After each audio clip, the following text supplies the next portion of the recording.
everyone, this is Muhammad Asif and I'm your English trainer. So welcome back to our YouTube channel, and once again I have come with a fantastic structure today. So let's start the class without wasting the time. Class का start करते हैं time waste किए बिना. Okay everyone, so now come to the point. What I am going to teach you today. आज मैं आपको क्या सिखाने वाला हूँ. Actually यहाँ पे 3 स्ट्रक्चर लिखे हुए हैं, first, second and third. Okay, so ये जो स्ट्रक्चर है, this structure will be used when you are asking when you are making positive statements. जब आप पॉजिटिव में आंसर देंगे तब आप इस स्ट्रक्चर का यूज करेंगे, और बाकी आगे के अभी मैं समझाऊंगा after making it understand. Okay, so देखिएगा what we are going to learn today. Today we are going to learn subject, then can, then verb first form. Okay, अब इसका यूज कहां पर किया जाता है उसको समझ लीजिएगा. यूसेज क्या है इसका, वो कह रहा है, ये स्ट्रक्चर कह रहा है, देखो अगर मुझे यूज करना है ना तो कंडीशन ये है, मुझे यूज तब करना आप जब आप किसी भी इंसान की एबिलिटी की बात करेंगे.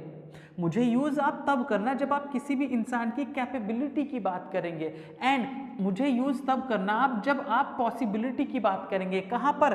प्रेजेंट में. When you are talking about someone's ability, capability and possibility of the present action, then we can use this structure. तब जाके हम इस स्ट्रक्चर का यूज कर सकते हैं. ठीक है, अब ability मीन्स क्या होता है? योग्यता, किसी की काबिलियत. जब आप किसी भी इंसान की काबिलियत की बात करते हैं, योग्यता की बात करते हैं, तब जाके कैन का यूज करते हैं. कैपेबिलिटी का मतलब क्या होता है? पावर, क्षमता, ताकत. जब आप किसी भी इंसान की ताकत की, पावर की बात करते हैं तब जाके हम कैन का यूज करते हैं. पॉसिबिलिटी यानी संभावनाओं की बात करते हैं तब जाके हम कैन का यूज करते हैं. फॉर एग्जाम्पल, जैसे इन हिंदी कैसे बोला जाता है? हिंदी में कैसे बोला जाता है? हिंदी में बोला जाता है लिख प्लस सकता है, यानी कि लिख सकता है. इसका मतलब क्या हुआ? उस इंसान के अंदर लिखने की काबिलियत है, इतने वो कैपेबल है, एबिलिटी है उसकी इतनी. ठीक है, लिख सकता है, और लड़की है तो लिख सकती है, और बहुत सारे हैं तो लिख सकते हैं.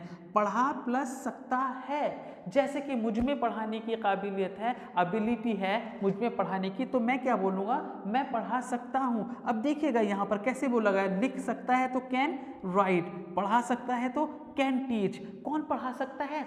मैं पढ़ा सकता हूं, तो मैं कैसे बोलूंगा?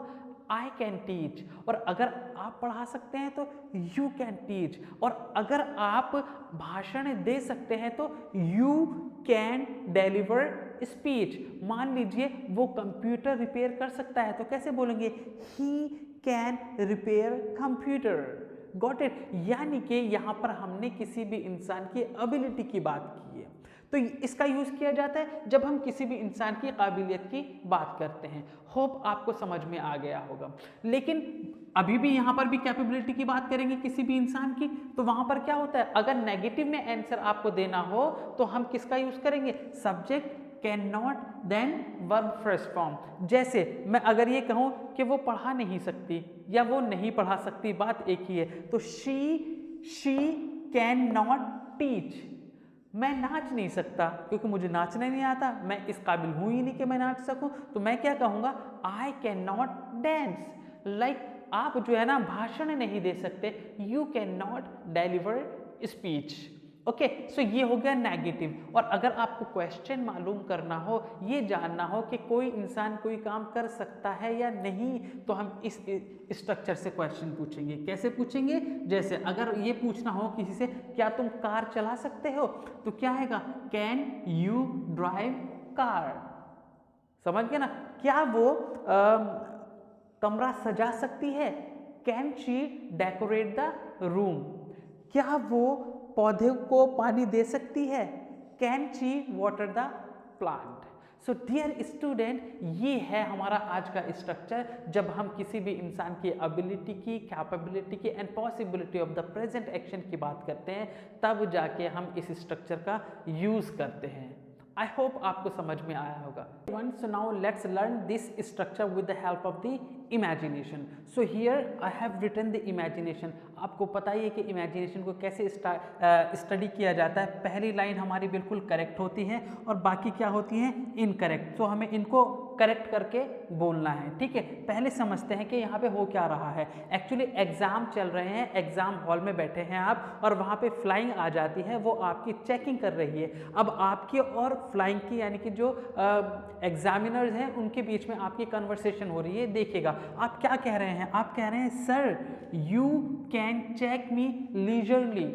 लेजरली का मतलब क्या होता है, यहाँ पर इत्मीनान से, आराम से, सुकून से। आप कह रहे हैं कि sir you can check me leisurely, आप मुझे इत्मीनान से चेक कर सकते हैं। आई वेरी ऑनेस्ट, यानी कि आई वेरी ऑनेस्ट क्या आना चाहिए यहाँ पर, am. I am very honest, कि मैं बहुत ईमानदार हूँ। Not have any cheating material, अब किसके पास नहीं है चीटिंग मटीरियल, मेरे पास। तो मैं क्या बोलूँगा, आई do not have any cheating material, कि मेरे पास कोई चीटिंग मटीरियल नहीं है। नेवर ब्रिंग चिट्स, कौन नहीं लाता चिट्स, आई नेवर ब्रिंग चिट्स, कि मैं कभी भी चिट्स नहीं लेकर आता। You wasting your time on मी, अब टाइम कौन खराब कर रहा है, एग्जामिनर तो कर रहा है, तो क्या आना चाहिए, you are wasting your time on me, कि आप मुझ पर अपना वक्त ज़ाया कर रहे हैं। You check in another class, आप सजेस्ट कर रहे हैं एग्जामिनर को, you should check in another class, कि आपको दूसरी क्लास में चेक करना चाहिए।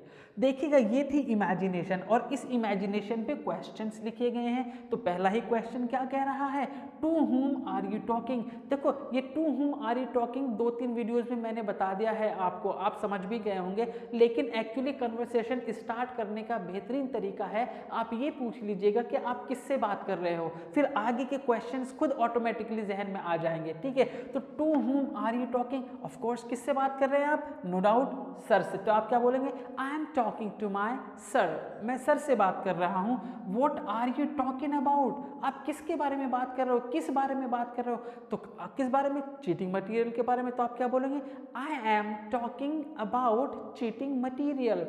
तो do you have cheating material, तो क्या आपके पास चीटिंग मटीरियल है, no I do not have cheating material.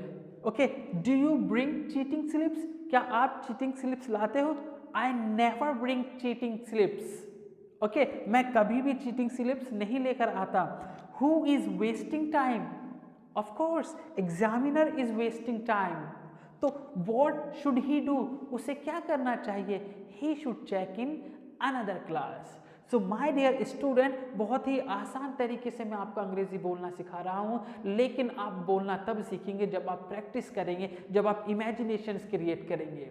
तो गाइज मुझे उम्मीद है आपको ये स्ट्रक्चर और ये इमेजिनेशन बहुत अच्छे से समझ में आई होगी। अगर आपको हमारी वीडियो अच्छी लगी तो लाइक कीजिएगा, शेयर कीजिएगा और हमारे चैनल को सब्सक्राइब करना ना भूलें। Thank you very much.